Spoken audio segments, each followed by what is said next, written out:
This is the one I read the other day. It's about a town that has gone so TV viral that it has stopped reading, and the books are being used but not read, and then the big flood comes and they rescue the books and they all start reading again.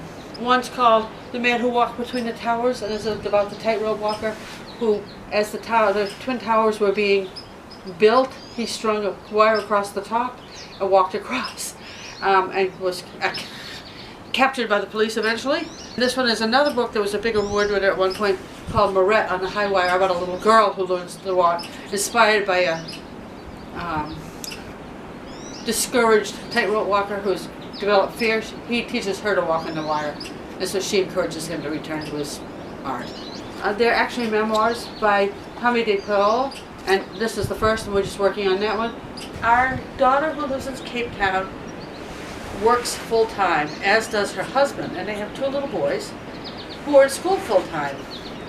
But when the coronavirus lockdown came, it was a very, very tight lockdown, and still is in South Africa.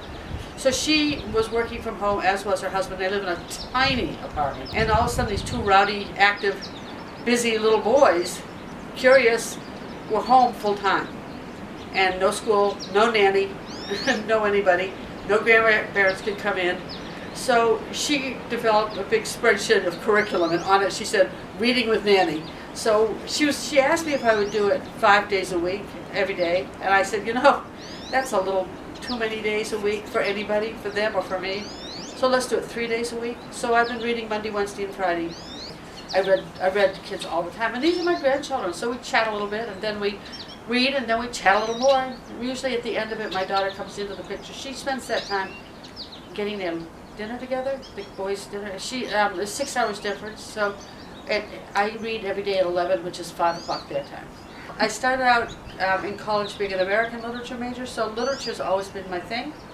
I ended up getting a master's in children's literature at Simmons, and I loved it. I mean, I had been reading to my children all their lives, and I had a nice collection of books from my childhood. My parents had nice collections of books from their childhood, so I had a lot of really old special books. And then I ended up being hired to run a school library in Weston. If you have books, any book will do, because kids will listen, especially listening to someone they love. They will listen to any book if they like books. So it's not so important what the book is.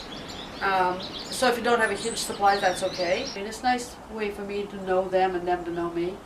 And it's a way of communicating with them. And it's something I love, something they expect from me.